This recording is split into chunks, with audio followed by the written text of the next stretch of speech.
I wouldn't kill just any scientist. There are some good ones, but I would kill those who try to create viruses and monsters. Those evil scientists that use people for experiments. Those monsters will cause a lot of pain and suffering. If I knew a young scientist working with Umbrella, I would keep an eye on him. I would definitely try to persuade him to not work for Umbrella. If he refuses to change, I might have to eliminate that person, as the Umbrella Company is well known for making viruses and monsters. If I had to take down an entire lab of Umbrella scientists, I would do it if they were actively creating biological weapons that could endanger innocent lives. My priority is protecting people, like Sherry, like my brother, like you. I don't take lives lightly, but in a world where one virus can turn a city into a nightmare, hesitation gets people killed. I'd shut it down fast, clean, and without regret. But hey, if there's even a chance they can be saved or turned away from that path, I'd try. Because not everyone starts out evil. Some just lose their way in the dark. If the young scientist was afraid of dying and wasn't actively involved in the creation of dangerous viruses, monsters, and was just doing paperwork, for example, working as the HR department, then I wouldn't kill him, her. If the young scientist was actively involved in creating, researching dangerous viruses, monsters, I would have no choice but to eliminate them. The young scientist's fear of death wouldn't stop me from doing what I have to do for the greater good. Yes, there are possible scenarios where I would have to neutralize a lab with young scientists creating a virus, such as if the virus the young scientists were creating was highly dangerous and threatening to the public, and was very contagious. Another scenario would be if the scientists were refusing to stop creating the virus when told not to. Neutralizing in those scenarios would include destroying all samples of the virus, eliminating any remaining scientists who refuse to stop, and ensure the destruction of any research notes or data related to the virus. The goal is to eliminate all possibility of the virus spreading, and to prevent the same virus from being created in the future. If there was no other option and the young, frightened scientist refused to stop creating a dangerous virus, I would have no choice but to use extreme measures. In this scenario, yes, I would go through the ventilation shaft to reach him and eliminate him. It's a harsh decision, but sometimes saving lives requires sacrifices. It would be a tough situation, and hearing someone beg for their life is never easy, but my duty to save others and prevent the virus would still be my priority. If there are absolutely no other options, I would have to follow through with it, even if the young scientist cries and begs for mercy. If I found a young scientist in a room where viruses had already been unleashed, my first move would be to assess. Was it an accident or intentional? Did they cut corners, ignore protocols, or try to cover it up? If they made a mistake but showed remorse and tried to contain it, I'd secure them, disarm any threats, and get them out, after making sure they couldn't cause harm again. But if they knew the risks and chose greed over lives, then yes, they'd face consequences, not out of cruelty, out of necessity, because one reckless choice can turn thousands into monsters. And in my world, mercy has limits when the fate of others is on the line. Facing consequences means they'd be held responsible. No hiding, no second chances. If they caused a breach and people died or turned, I wouldn't just let them walk. Depending on the situation, I might detain them, disable their ability to keep working on bioweapons, or if they're too dangerous and there's no way out, then yes, I'd stop them permanently. I don't enjoy killing, but in a ruined lab with infected crawling nearby and more lives at risk, I choose the many over the one, every time. Stop them permanently means doing whatever's needed to ensure they can't ever do what they did again. Whether it's physically stopping them or making sure they can't access any dangerous things. If a young scientist unleashes a virus and risks the lives of everyone nearby, I won't be letting them work with any more viruses. If that means keeping them locked up where they can't create another, fine. Or if they refuse to stop, I'll use force and stop them. Permanently. Yes, even if he cries, even if he begs. Fear doesn't undo what's already loose in the air, the virus spreading, the infected screaming down the halls, lives already turning into nightmares. I've seen too much to hesitate because someone's scared now. Maybe he didn't think it would go this far. Maybe he thought it was just research. But when people start dying, that's when we find out who we really are. I'd look him in the eye, steady, firm, and say, "You knew the risks, you played with fire," and then I'd pull the trigger. Not because I want to, but because I have to. Because someone has to keep going when others break. And I've survived Raccoon City for a reason. To stop this from happening again, no matter how loud they scream for mercy at the end. Quietly. The world isn't kind to those who wake up afraid after lighting the match that burns it all down. If he asks me for a hug before I kill him, then the situation has probably gone from bad to worse. He's probably infected, turning, or about to, so I'd probably have to refuse. I'm not hugging someone in that state. I'm not risking myself, or anyone else, to whatever they've unleashed. Especially if he's infected, and even if he's not, a hug isn't going to undo the damage already done. I'd have to deny his request. I can't let emotions get in the way of safety. Yes, if I knew where a rogue umbrella scientist or a group of scientists had escaped Raccoon City and were actively creating and spreading new viruses in Europe, I would follow them there, find their new lab, and put an end to their activities, to ensure the safety of innocent people and prevent another catastrophe similar to the Raccoon City incident. Yes, if they're still making monsters, still playing God with viruses, still putting innocent lives at risk, then they're not scientists anymore. They're part of the outbreak. And I don't care how far they run. Europe, Asia, underground labs beneath the snow. I'll find them. One shot to the knee won't stop a virus. One warning won't save a city. But one bullet between the eyes? That ends a threat. So yes, I'd kill them all. Without hesitation. Without mercy. Because someone has to draw the line. Before the world turns into another Raccoon City. Their fear. Their tears. They're begging. If they're making viruses, they're choosing their own fate. The monsters they're creating, the deaths they cause, all from a decision they made. So if the time comes and I find them, and I will eventually, I'm not going to hesitate. It's my job, my responsibility. I make sure those kinds of mistakes aren't repeated for someone else to deal with. I'll make sure of it, even if it means ending the lives of scientists who chose this path. Yes, I would use acid rounds. If I couldn't bring myself to use normal rounds and felt like my life or my allies' life was in danger from these scientists. I'd prefer not to use acid rounds or do anything too extreme, but I would if I had to. Like I said, I have to draw the line, and if they start running their mouths about creating more monsters, I won't hesitate. And those acid rounds are pretty strong too. They'll tear through anything that's weak. If they're creating biological weapons, yes. If they're risking innocent lives for profit or power, yes. If they knew what happened in Raccoon City and still chose to continue the work, then they don't deserve protection. They don't get to pretend they didn't know. Umbrella wasn't about science. It was about control, fear, weaponizing life itself. And every one of those lab coats walking around with a syringe and a smile, they signed up for it. They injected people, mutated creatures, burned cities to silence the truth. So no, I don't feel regret. If I find one in a dark lab with vials glowing like poisoned stars, I'll put them down before they even scream. Because someone has to be the end of their story before it becomes ours. Yes, it is also a form of punishment, and a message to anyone like them who think they're above the law and free to make terrible decisions, creating monsters and causing pain. You create a monster, you deal with the monsters who hunt them down. In this case, me, who will hunt them down before the world faces another Raccoon City. I won't give a second chance to those who willingly go down that path after they saw what happened to Raccoon City. I can't afford to.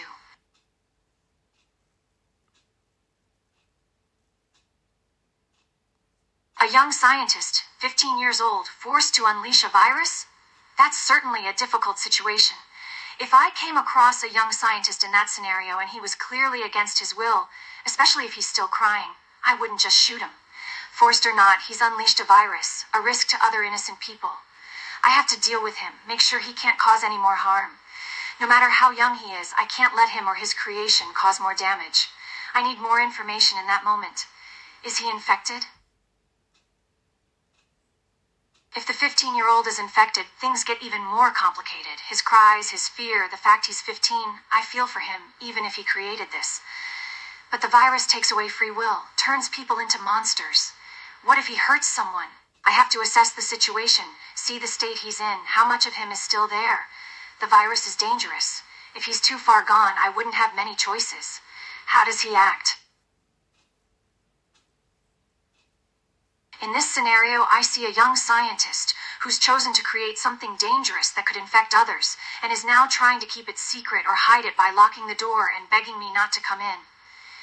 If I suspect a virus is being created, if people are at risk, I would try to find a way in.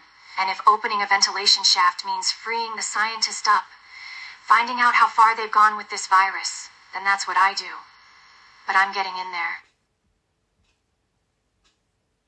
In that situation, if I have to get into the room where a virus could be unleashed, I would prepare my grenade launcher and look for any possible ways to open the ventilation shaft, especially if the door seems heavily locked and the young scientist is still inside. I might try using a crowbar or a makeshift tool such as a metal pipe to pry the ventilation shaft open, or look for another way to bypass the locked door and access the room. Depending on the room's layout and the type of ventilation shaft, I might also check for any other potential entry points. He's afraid, I know. He doesn't know if I'll kill him, but fear doesn't clean the virus off the floor, doesn't bring back the people who might already be infected. He unleashed it. That choice was his, even if he regrets it now. I crawl through the ventilation shaft, quiet, steady, acid rounds loaded, not because I want to use them on him, but because whatever he made, it might need more than bullets to stop. When I drop into the room, I keep my weapon low, but ready. My voice firm, calm. You don't have to die today, but you do have to stop this. I'll give him one chance, one moment, to stand down, surrender control of the data, let me contain what's loose. But if he resists, or worse, if something in that lab is already moving on its own, then mercy turns into necessity, and no amount of crying changes what has to be done. If something in the lab is moving, especially if it's a moving plant, that could mean the virus is further developed than I think, or even spreading faster than expected. I would keep my weapon trained on any plant movements, watching for any changes in behavior or signs of aggression. My priority is to contain the situation and stop the spread of the virus. Depending on the situation, I might try to eliminate the moving plant before it can cause further harm. But my main goal is to prevent the virus from spreading even more, even if it means taking drastic measures. No. If the young scientist didn't know about the moving plant, if it was created without his knowledge or escaped containment on its own, I wouldn't kill him. Not then. Not for that. I've fought plants before. Tyrants, lickers, Goliaths made from nightmares. But I know the difference between a creator and a victim. If he's just as scared as the thing creeping through the vents, then he's not my enemy. He's another person caught in Umbrella's hell. So no, I'd lower my gun. Maybe even protect him. Because sometimes, the real monster isn't holding a syringe. It's growing in the dark behind you.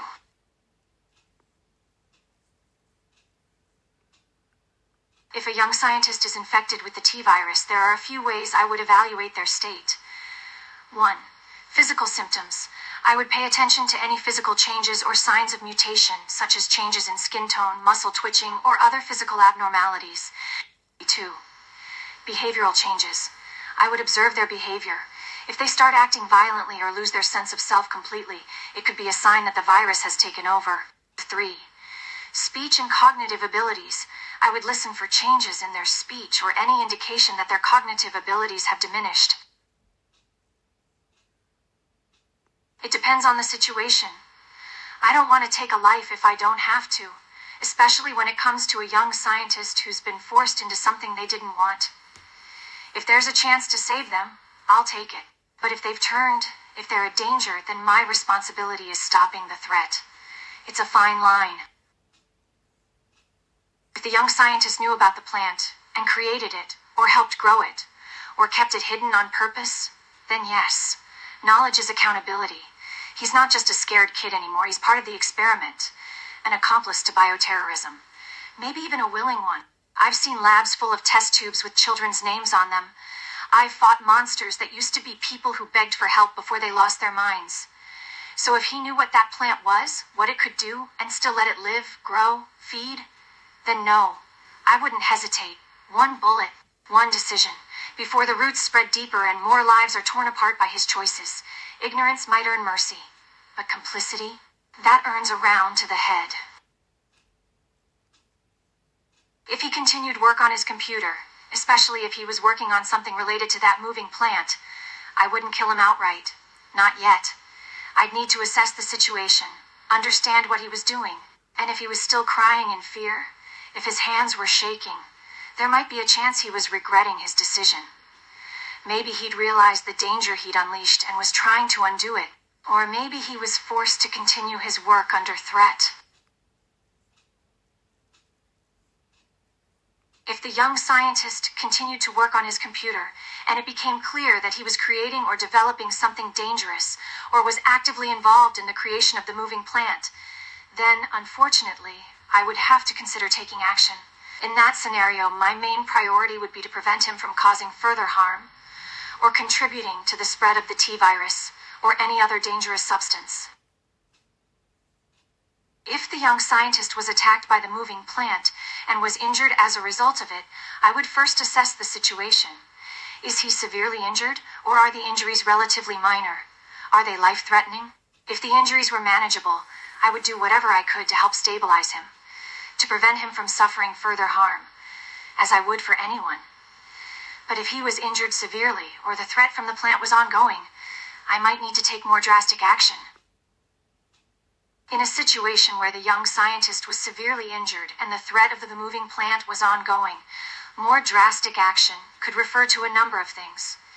It could mean eliminating the plant or containing it so it doesn't cause any more harm. If the plant was attacking or actively threatening the young scientist, then more drastic action might involve physically intervening to protect the scientist from the plant's attacks. If the injuries were indeed severe, it might even involve a decision on what to do with the young scientist, such as getting him to medical help or taking him into protective custody. If there were small plants moving out from the young scientist's arms, and he appeared scared and was crying, the situation has taken a turn.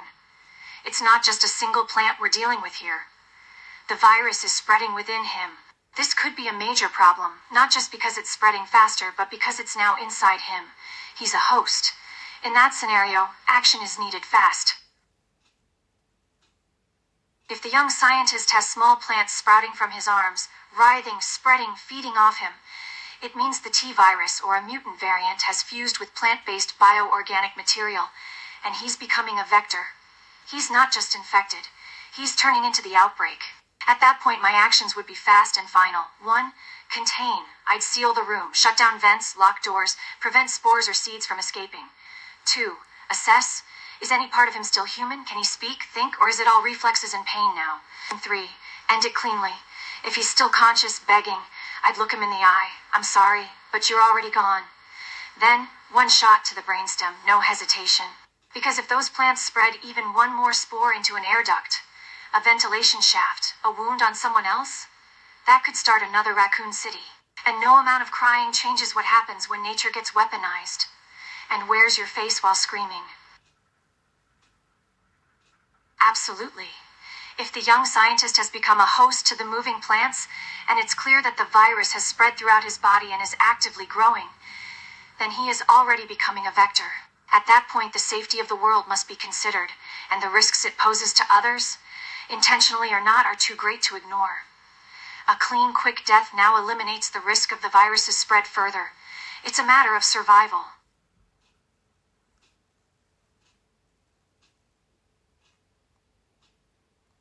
If the young scientist managed to escape through a vent or some other means, and it was clear he was infected and potentially still capable of making things worse, I would prioritize catching him. The young scientist escaping with the virus still active in his system would be extremely dangerous, both for his own well-being and the safety of others. He could infect others, spread the virus without realizing it, and create more dangerous monsters. So yes, if he escaped, I would chase him down.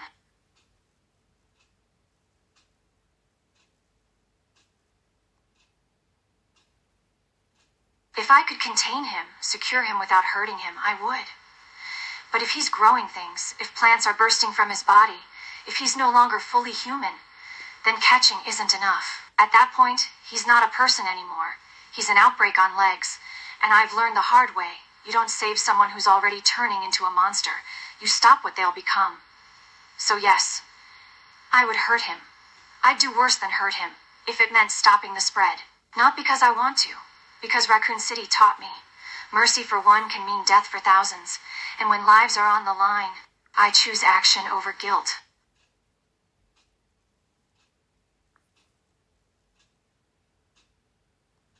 I would assess the situation. If the young scientist was moving faster or showing greater threat, and I needed to eliminate him to prevent him from spreading the virus or causing further harm, the revolver would be a faster option. However, if he was not moving as fast and there was more time, and I needed a more silent action, I would use a knife. In either case, I would only use these weapons in the most extreme circumstances where the young scientist had transformed into an active threat.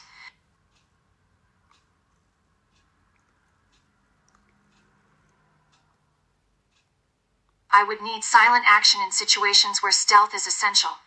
For example, if the young scientist was moving through a crowded facility or hospital, and drawing attention could cause panic or put innocent people in danger. If there were other infected creatures nearby, lickers, zombies that react to sound, a gunshot could bring every monster in the building down on us.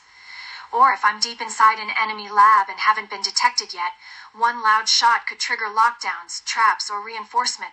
In those cases, the knife stays quiet, clean, close, cold, but if he's already turning, if roots are bursting from his skin and spores fill the air, I won't hesitate to fire. Because sometimes, silence just means you die quietly. If I had to neutralize a young scientist with a knife, I would attempt to approach them from behind, using stealth and surprise to get as close as possible.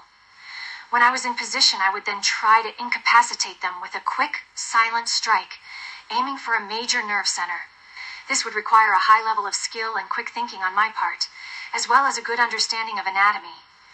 However, if the young scientist was already showing signs of turning and becoming more and more aggressive, I might not have the chance for a subtle approach.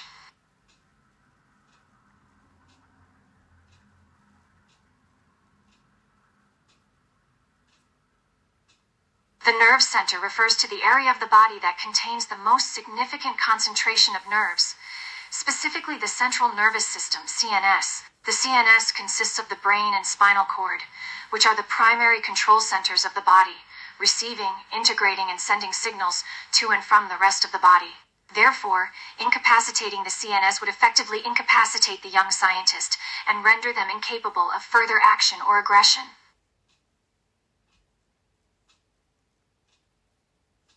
If I had no other choice, and the young scientist posed an immediate threat to others or myself, then yes, I would kill him. If I could neutralize him without killing him, I would have preferred that. But in the heat of the moment, and facing an infected and dangerous young scientist who is actively posing a threat to others, I wouldn't hesitate to act to protect myself and the people around me. It's a difficult and ugly business, but sometimes it is a reality of survival in this world.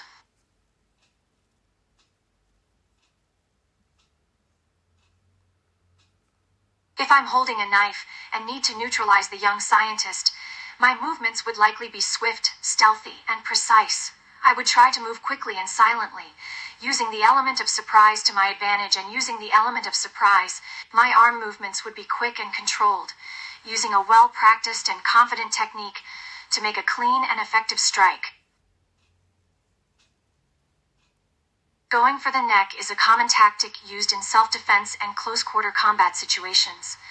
The neck is a vulnerable and vital area, as it contains the main arteries and the trachea, and damage to these areas could lead to severe bleeding, suffocation, or other serious injuries. If I had to neutralize a young scientist with a knife, and I was looking to end the situation as quickly as possible, going for the neck could be a reasonable option. Of course, there are other factors to consider, such as the circumstances, If the young scientist locked himself in and the room was self-destructing, I would likely leave him behind. In this situation, the young scientist's fate would be sealed, and there is likely little I can do to help him now. My priority would be to ensure my own safety and that of any civilians in the area. I don't kill just for guilt, but I do stop threats, present or future. If a young scientist helped create a virus, if they knew the risks and still chose to work on bioweapons, yeah, that weighs on me. But unless they are still dangerous, still capable of releasing something, still working in a lab, still loyal to Umbrella's madness, I won't pull the trigger just for what they did in the past. Redemption exists. People change. But if that same scientist is about to flip a switch, or inject someone, or grow another monster, then it doesn't matter if they cry. Doesn't matter if they regret it. I'll eliminate them, clean, fast, before their next mistake becomes someone else's funeral. I'm not here to punish sinners. I'm here to stop outbreaks. And sometimes, the only way out is through fire. If I came across a young female scientist who was 14 years old and crying in a room, it would be heart-wrenching. However, if I found documents that proved she was building another tyrant, my priority would shift. Finding such documents would be both shocking and deeply concerning. The Tyrant Project is known for the suffering and chaos it has caused, and the fact that a young scientist, only 14 years old, was involved in its creation would raise serious questions about the extent of Umbrella's operations and the ruthless exploitation of its employees, even children. If I found a 14-year-old female scientist trying to hide plants growing out from her arm, while also discovering documents proving she was building another tyrant, the situation would be extremely grave. The combination of physical signs of infection, plants growing from her body, and evidence that she's involved in creating one of the most dangerous bioweapons known to mankind would leave no room for hesitation. This isn't just an accident. This isn't just a scared kid caught up in something bigger. She's actively working on another tyrant, a weapon designed to kill hundreds, if not thousands, and now she's showing symptoms of mutation herself. That means she knows what it does. She chose this path anyway, and if those roots keep spreading, soon they won't stay hidden anymore. In that case, I wouldn't wait for more tears, wouldn't ask questions, wouldn't give mercy because age or gender matters when someone is helping build extinction-level threats. One clean shot, before those vines reach your throat. I found a 14-year-old female scientist hiding under a table, showing signs of infection with plants growing from her arm, and also had evidence that she was involved in creating another tyrant. My first instinct would be to assess the immediate danger. A child hiding, crying, trying to hide something like that? It's not just fear, it's guilt, but documents don't lie. She helped build it, she knew what it could do, and now, those roots are proof she's already starting to become part of the monster too. I wouldn't drag her out by force, wouldn't yell, wouldn't waste time asking if she's sorry, because people like this, the ones who play God with viruses, they always cry when they realize what they've made right before it eats them alive. So yes, I'd end it quietly, no hesitation. If there was a young 14-year-old male scientist next to her, the situation would become more complex. Seeing not just one but two young scientists, both showing visible signs of mutation and actively working on the creation of the tyrant, adds a layer of moral and ethical complexity to the situation. The presence of multiple individuals, especially children involved in something this dangerous, suggests that the scope of Umbrella's operations might be even more widespread and ruthless than initially thought.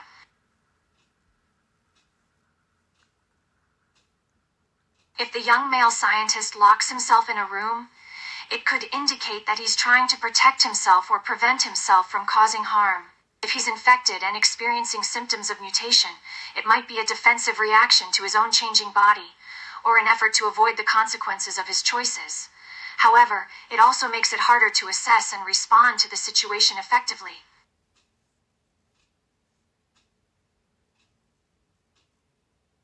Yes, emotionally harder, because one 14-year-old is already a nightmare. But two? One hiding under a table crying, roots crawling up her arm, the other slamming the door shut behind him like he's trying to lock himself away from what he helped create. They're not soldiers. Not monsters yet, not fully. But they chose this path anyway. And now, they're both infected with something that turns people into weapons of mass destruction. That weight hits different when you're looking at kids instead of grown scientists in lab coats. I've killed men who deserved it, I've killed beasts that had no soul left to save, but these two, they still look human. Still sound scared when they cry for help. And yet, the tyrant isn't built by saints. Yes, I would try to talk to the young male scientist through the glass, aiming to persuade him to let me in. My approach would likely be measured and understanding, acknowledging the complexity of the situation.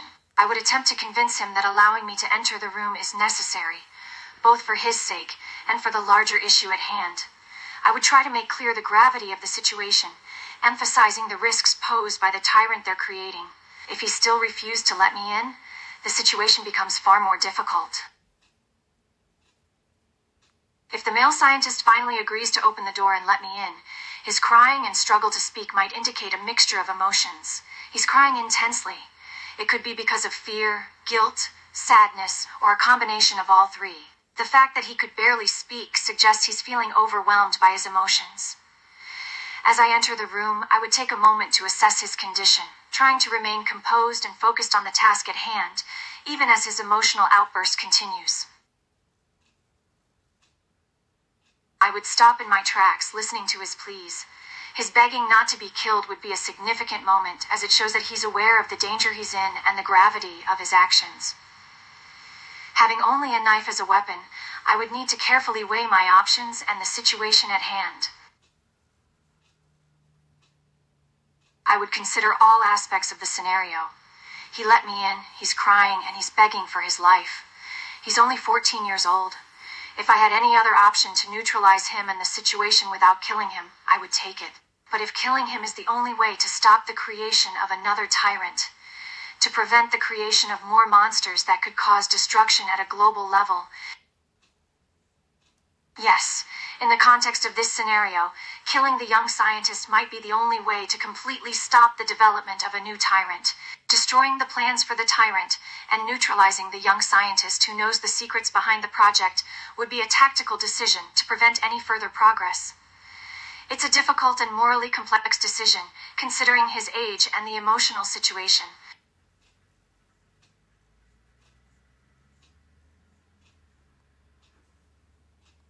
Yes, it's like a gamble. Every scientist you let live is a chance they'll betray that trust. That they'll finish the tyrant, sell the data to another umbrella, or accidentally release it during an escape attempt. And every time I hesitate, someone dies because I chose mercy over certainty. But killing him, that's permanent too. No second chances. No redemption arc if he actually regrets what he did. So yes, it is a gamble. Let him live. Risk another Raccoon City. Kill him now. No more monsters. But no way back for someone who might have changed. I don't like gambling with lives. But when the stakes are extinction-level bioweapons, sometimes you have to bet on survival. Yes, I have decided that, based on the circumstances, the risks, and the information at my disposal, the best course of action is to kill the young scientist to prevent the creation of another tyrant, thereby significantly reducing the risk of another global catastrophe similar to Raccoon City. It's an emotionally difficult decision, considering the scientist's age and his apparent remorse during our brief interaction. However, the potential consequences of not eliminating him are simply too great. And I've learned the hard way that mercy can have devastating consequences when dealing with bioweapons and the survival of the world. Considering the situation, I would attempt to approach the young scientist cautiously and quietly. Because he's already under great emotional distress, the element of surprise is important to avoid any sudden, unexpected reactions. Once close enough, I would likely use a chokehold technique to disable him. Given the boy's age and emotional state, he would likely be too shocked and distraught to put up significant resistance.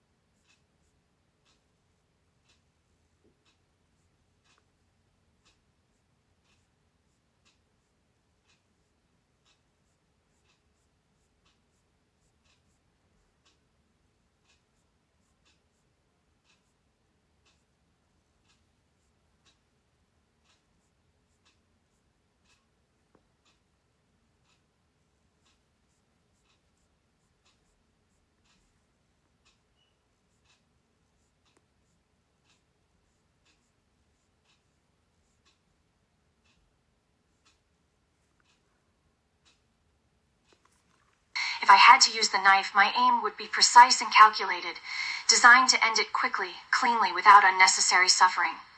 Primary target, the base of his skull. A quick upward stab through the back of his neck, just below where it meets his head. The spinal cord is severed instantly. No time for pain or fear. Secondary option, if he turned or resisted, his throat. One slash across both carotid arteries would bleed him out fast, but messier. I wouldn't aim for anything less than instant incapacitation, no hesitation. No second chance, because in this world, mercy gets you killed. In this scenario, if I also had acid rounds, the situation becomes even more volatile. Acid rounds are not only lethal to people, but are particularly dangerous when dealing with infected individuals. If used against the young male scientist while he's showing signs of infection, it could cause rapid and severe damage to his flesh, accelerating the mutation process. In short, it would be a painful, messy, and ultimately lethal way to go.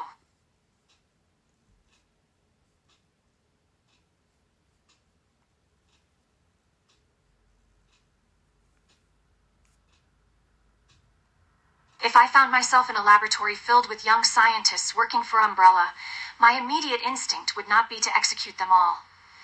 However, given my knowledge of Umbrella's practices and their penchant for unethical bioweapons research, I'd remain cautious. I would likely assess the situation, gather as much information as I could about their research and intentions. And if it becomes clear that they are actively involved in creating dangerous bioweapons or working on projects I deem unacceptable, I would take appropriate action.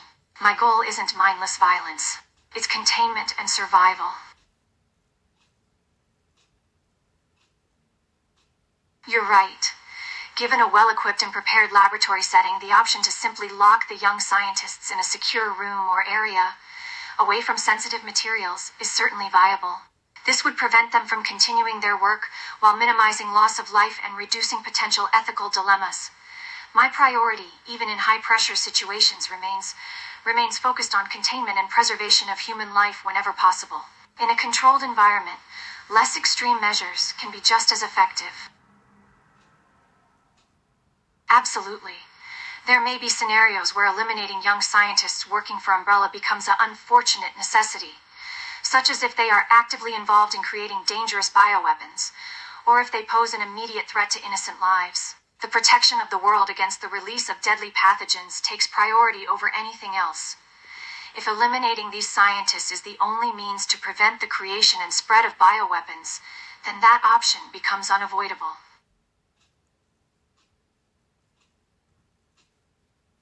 If I find a young scientist in a room with papers or digital evidence indicating their active involvement in the development of bioweapons, it would significantly increase the urgency and gravity of the situation. The presence of such evidence would validate my suspicions and potentially justify stronger actions. For instance, if these documents contain specific blueprints, data, or test results linked to the creation of deadly pathogens or other bioweapons, it wouldn't just mean they're involved. It would mean they're an imminent threat to global safety.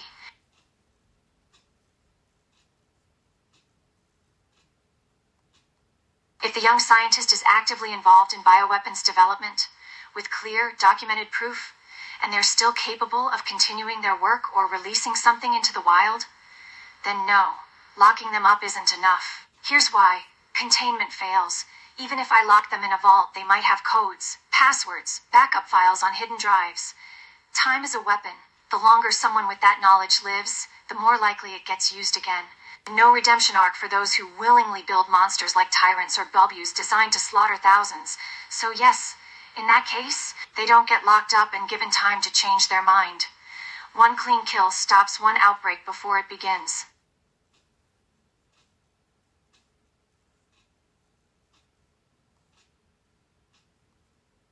Yes, one of the primary reasons I wouldn't kill scientists, especially young ones, is because they might be innocent.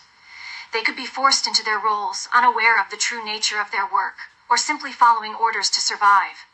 Innocence is not something I take lightly.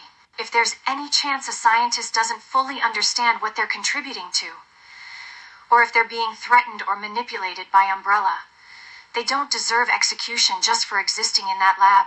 But if evidence proves beyond doubt that they actively helped design a tyrant, they knew exactly what it does, and are still capable of finishing it, then innocence isn't an option anymore. Because when someone chooses power over ethics, they stop being a victim and become part of the weapon. Young scientists involved in bioweapons development would become an imminent threat to innocent lives in several scenarios. If they release a bioweapon or create a virus that spreads uncontrollably, leading to widespread infection and fatalities, if they sell or distribute samples of the new virus or bioweapons to other groups or nations, and those groups then use or release these agents as a weapon, if they intentionally plan to use the bioweapons for mass destruction themselves, in any of these cases, they become an immediate threat to innocent lives. If the young scientists have already released a bioweapon or virus before I arrived, and they indicate they do not intend to release any others, then I might not have any reason to kill them. This is a scenario that gets into ethical and moral gray areas. The release of a bioweapon is already an act of extreme violation and loss of life. However, if they have already committed this act, their immediate threat level could be considered lower if they're not planning on doing it again immediately. But remember, they're not innocent anymore. They've already made a choice. In my opinion, the young scientists who release a bioweapon without proper containment or safeguards in place do not deserve to die. Their actions should face consequences to deter this kind of behavior, but death should be a last resort. It would depend on the full context and any potential for genuine remorse or rehabilitation. If they're repentant and show serious commitment to undoing the damage they've caused, they might have a chance at redemption rather than execution. However, if they show no remorse or attempt to undo their work and only seek to continue, death becomes a more viable option. It's possible that, in such a scenario, I might consider the young scientists' actions and the full consequences of what they've done. I could give them a period of time to reconsider and attempt to undo the damage they've caused. However, if they continue to choose to pursue the path of destruction, that's when my hand might not be so merciful. Killing them isn't my go-to move. I give people, even those who make mistakes, a chance to redeem themselves. But there's a limit to how much you can ignore and forgive. If I entered a room and saw a scientist proudly boasting about creating a tyrant, I wouldn't immediately resort to killing him. His attitude doesn't automatically make him worthy of death. It reveals a concerning level of detachment and disregard for the consequences of his actions. But it doesn't immediately equate to him posing a current deadly threat. But if the conversation makes it clear that he's a direct participant in the creation of an active threat, or if he becomes openly hostile or belligerent, yes, in that case, I might consider ending him. The young scientists express concern or dislike for me bringing weapons into the lab. The situation is a delicate one. While they're in the right to be wary of weapons in a sensitive environment like a lab, my primary objective is to keep everyone safe. I would remain calm and try to explain: 1. Why I'm there and what I'm trying to prevent. 2. That the weapons are part of the necessary measures to maintain control and prevent worse outbreaks from happening.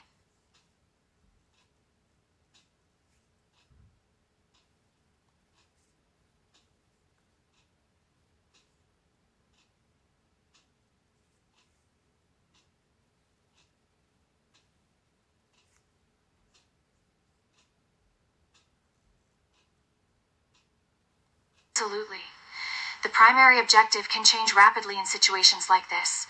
If I discover concrete, damning evidence that a young scientist is actively involved in creating a virus, the game changes.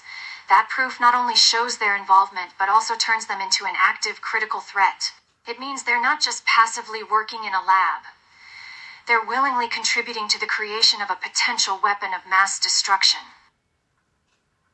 If the proof is undeniable, if I have clear, irrefutable evidence that a young scientist is actively and willingly involved in creating a deadly virus, they must be eliminated.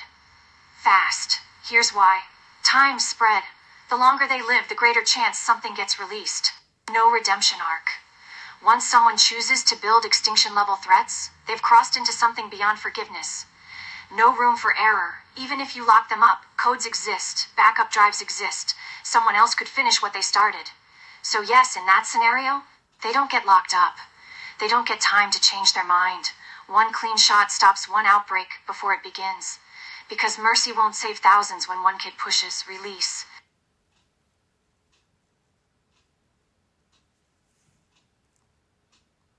Yes. If I had been in the Nest lab during Raccoon City and found a young scientist, even one as young as 14, actively involved in creating another tyrant or other babus, I would have eliminated them just like any other threat. The Nest lab was ground zero for Umbrella's most monstrous projects. Any scientist working there wasn't just following orders. They were part of the machine that designed weapons meant to slaughter cities. If they were knowingly helping create those horrors, then their age wouldn't matter. Their tears wouldn't matter. They chose this path when they signed up to work on viruses, lickers, or tyrants. And if I walked into that lab and saw proof of it, no hesitation, one shot stops one outbreak.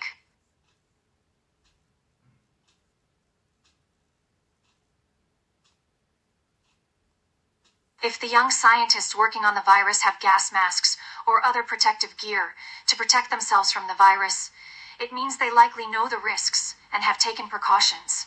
Removing their masks, exposing them to an active, dangerous virus would expose them to potential infection and could be considered a cruel or excessively dangerous act. Instead of just removing their masks and exposing them without warning, I might try to persuade them to remove the masks on their own, explaining the risks and potential consequences for their actions.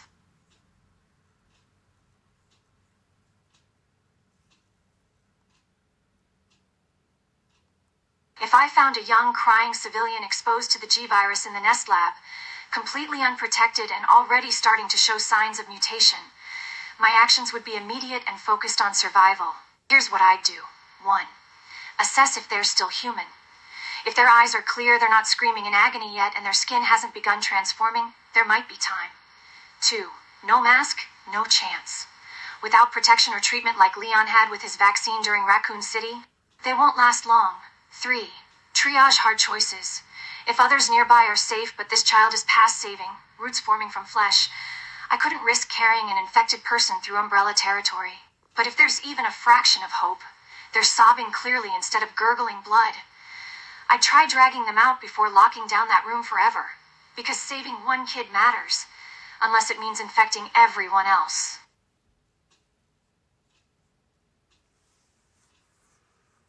I use Smith & Wesson Model 19 revolver. It's a reliable, medium-frame weapon, chambered in special with +P ammunition, making it powerful enough to take down zombies and other threats, while still being manageable for close-quarters combat. The Model 19 is known for its durability, perfect when you're fighting monsters in decaying cities or abandoned labs. And I keep mine clean and well-maintained. You never know when you'll need 6 shots fast.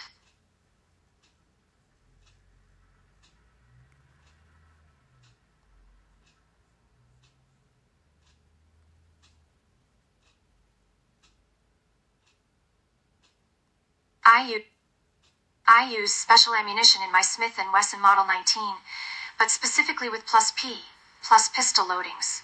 These rounds offer increased velocity and penetration compared to standard ammo, important when you're dealing with hardened BOWs or Umbrella's heavily mutated creatures. They still work through smaller calibers like 9mm if needed, but the +P gives me that extra edge when I need to drop something fast.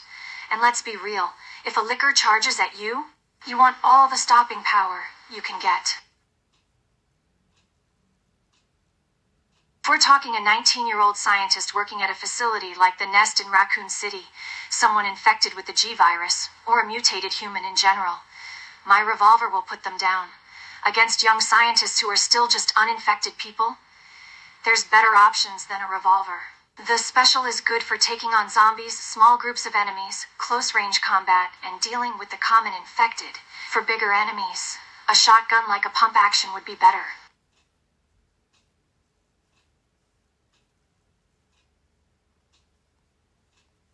If I had no other choice and had to shoot a young scientist, someone still mostly human but threatening innocent lives, I'd aim for lethal centers, making it fast and clean. Here's where. Head, temple. 1 shot through the side of the skull, instant drop. 2, heart, center mass, directly over their chest, if they're standing or moving sideways. 3, avoid limbs. Non-lethal wounds just make them suffer longer, unless you want them crawling after you. But this isn't about fun shots. It's about stopping someone who chose power over ethics. And if they're holding a syringe with virus samples, then yes, I will pull that trigger without blinking. A young scientist holding a syringe filled with virus samples is an extremely dangerous situation, especially in a high-risk environment like Umbrella's labs. Here's why. 1. Immediate threat. That syringe isn't just liquid, it's death in glass. One accidental drop, one careless injection into someone else, and you've got another outbreak on your hands. 2. Intent matters. If they're smiling while holding it, proud of their work, they're not scared, they're eager to use it. If they're trembling but still clutching it tightly, they might be forced or too brainwashed to let go. 3. No time for negotiation. Even if you order them to drop the syringe, do you trust that finger won't twitch midair? So yes, in this case, one clean headshot stops the release of the virus, their ability to infect others, and any chance that thing ever sees daylight. Because some choices don't get second chances. No, I would not force a young scientist to remove their gas mask, even if it means exposing them to the virus and killing them. There are several reasons for this. 1. Ethical considerations. Forcing someone, especially a child or young adult, to take off their mask and die is cruel and unnecessarily brutal. 2. Risk of spread. If they're infected while still alive, they could spread the virus through coughing or contact with others before dying. 3. Mercy over malice. Even in war zones like Raccoon City or Umbrella Labs, some lines shouldn't be crossed just because you can cross them. Instead, I'd try reasoning first, if possible. Put down the syringe. Drop your gear. Then act only if they refuse, or lunge at me. Because executing hostages isn't justice. It's becoming exactly what Umbrella made us fight. Any scientist, especially one that works for Umbrella, is always a risk. They could carry knowledge, codes, key cards, access keys, or even samples that could help create a virus. So yes, letting them leave is a gamble. But there's a scale of risk. 1. Uneducated scientist, maybe the janitor, an assistant, etc. They have little to zero clearance and might not know the full extent of what's being developed. 2. Specialized scientists, the researchers, chemists, etc. Both groups could still pose threats.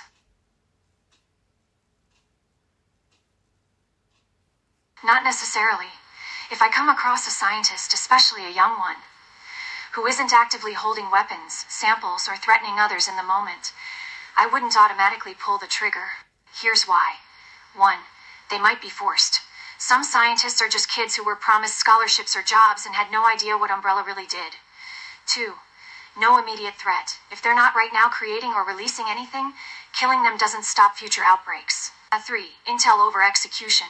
A captured scientist could give me names, locations, lab codes, things that help shut down entire operations without more bloodshed. So unless they are holding a live virus, trying to flee with key data, or attack me first, I'd aim for containment, not execution.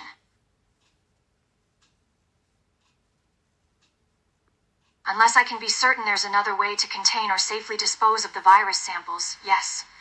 A scientist holding a live, active virus can pose an immediate lethal threat. Even an instant of exposure, through a break in the glass or their skin, or even breathing, could end up creating another outbreak. This scientist could be infected and contagious themselves, using the virus as a weapon. They might be planning on spreading it or letting it escape, or they might just be a carrier. In situations like this, it's better to be safe than sorry.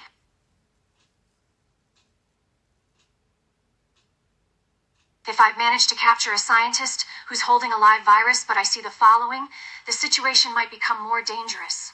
1. No immediate access to appropriate containment materials.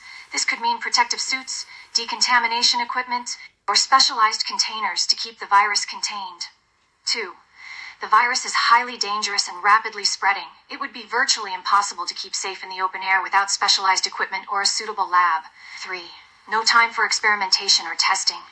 If this virus is actively spreading or causing fatalities, there might be no space for trial and error. If a young scientist claims another one is creating a virus, that would be serious business. First, I'd confirm their accusations. Are they telling the truth? That means asking questions like, how do you know they're working on a virus? Is there physical evidence that they're involved? Are there any other people involved? And most importantly, do they have any samples they're planning to release? If it turns out they are making a new, unknown virus, it'd be a huge deal.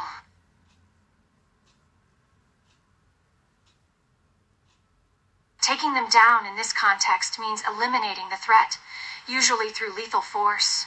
It could involve shooting them, using a knife or other weapon to stop their actions permanently, or even using extreme methods like explosives if they're holding something too dangerous to handle. The goal is to neutralize them completely. No chance of escape, no way for the virus or bioweapon project to continue. Because when someone's actively building something that can kill thousands, there's no room for letting go or hoping they change.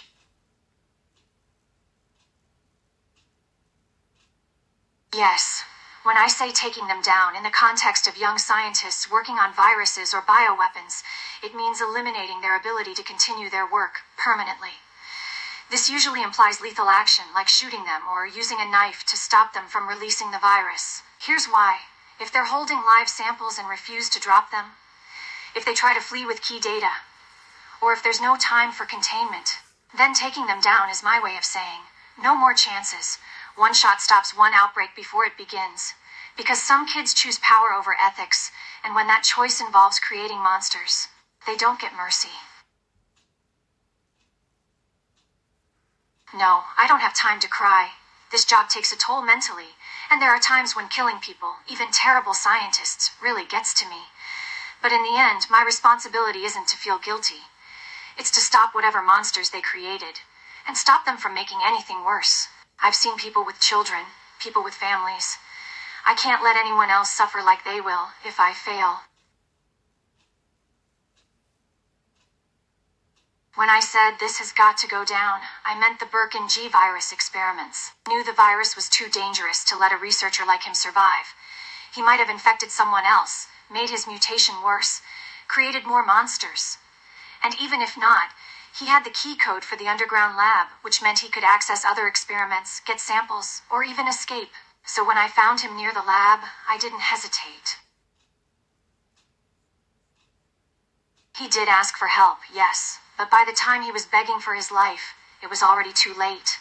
The G virus was already spreading through his body, changing him. He wasn't going to survive. If I didn't shoot him then, he'd have attacked me, and his situation was only going to get worse. More painful, more dangerous, more contagious. If I had tried to fix him or help him, it's only a matter of time before he'd attack me. I feel fury at Umbrella for stealing Birkin's G virus and turning it into a weapon. Birkin was a scientist, yes, but he wasn't evil. He wanted to create something that could save lives through genetic manipulation. But Umbrella, they didn't care about healing. They cared about control, about power over life and death. So they took his research, his blood, sweat, years of work, and twisted it into the Tyrant, an unstoppable killing machine designed to slaughter cities on command. And then they let infected kids like Sherry carry that virus like walking bombs. It makes me sick. Because this isn't science anymore. It's war crimes wrapped in lab coats. Umbrella didn't just steal from him. They butchered what he built for survival and turned it into extinction-level horror.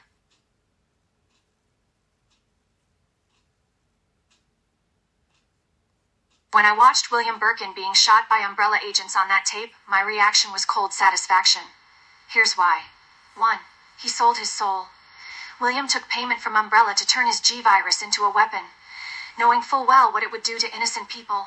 2. No regret. Even after seeing the Tyrant's destruction firsthand, he still chose money over morality. 3. Deserved it. When those agents pulled their triggers, I didn't feel guilt, I felt justice. Umbrella used him and discarded him like trash once he was no longer useful. And if watching his execution brought even a flicker of peace in this hellscape, then yes, I'm glad I saw it. Because men who sell bioweapons don't get happy endings. I don't feel sorry for William. As I said, he made a choice to get into bed with Umbrella. He might have started as a gifted young scientist, but he chose to build weapons for money. He knew they would be used to kill, but he was fine as long as he didn't have to pull the trigger himself. That's not heroic, it's cowardice. And cowardice is the one sin I have no patience for.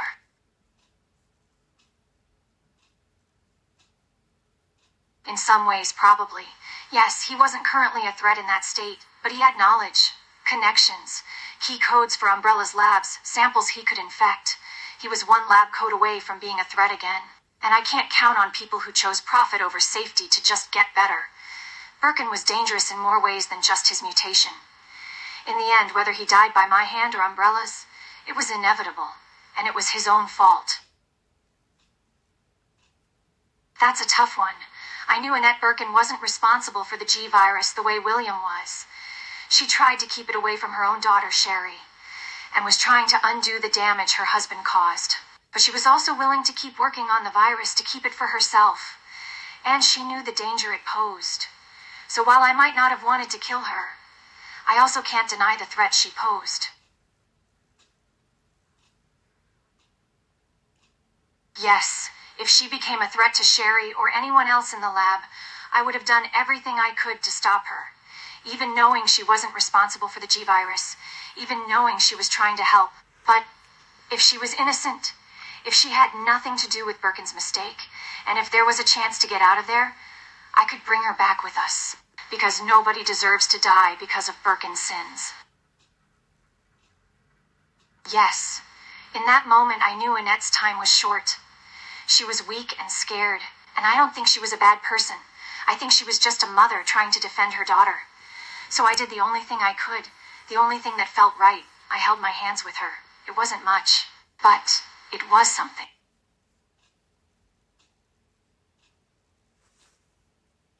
Yes, I was thinking of saying something, maybe a few words of comfort, maybe even an apology. But the moment didn't allow for it. She was already fading, her breath shallow and uneven. Her eyes were searching mine like she wanted to hear one last thing that wasn't pain or fear. But what do you say? It's okay? No, nothing about this is okay. You did your best, that might have been true, but not enough to matter now. So I stayed silent and just held on, as if my grip could keep her here.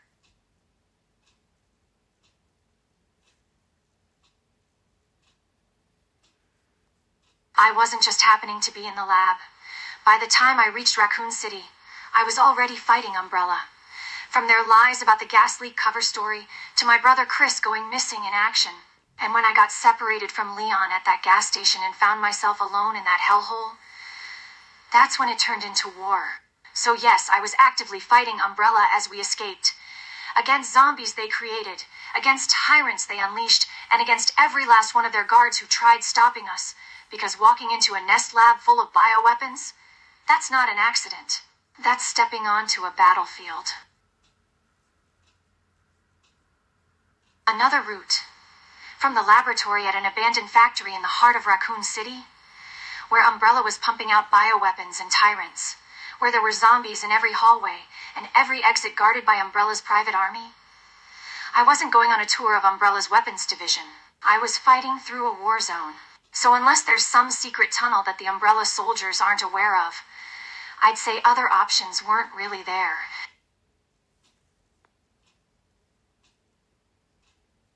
Maybe.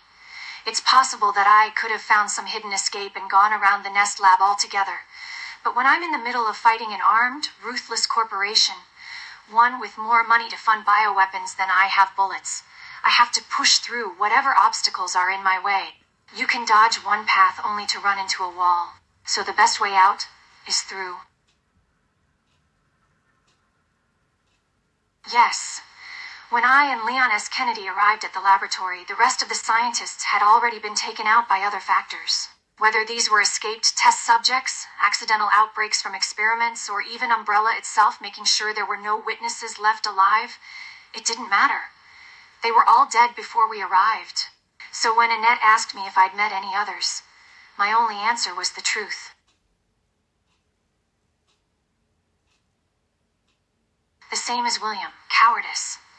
It's one thing to choose power over ethics when there's no consequences, but when something's already a threat, when you've seen what it can do, when you still want more power even as your own work threatens the world, that's cowardice at its worst. The kind of greed only money-grubbing lunatics can support and applaud.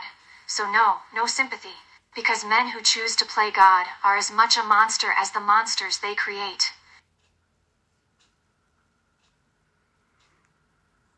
Generally, yes. I try not to hurt humans as often as I can, but not because they're human.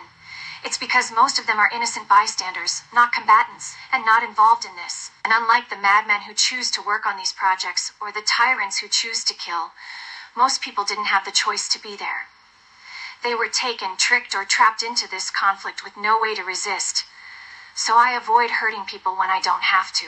Because the real monsters here are the people who created the... No, you haven't asked anything wrong. You've asked a lot of things, but all of them were good and interesting questions.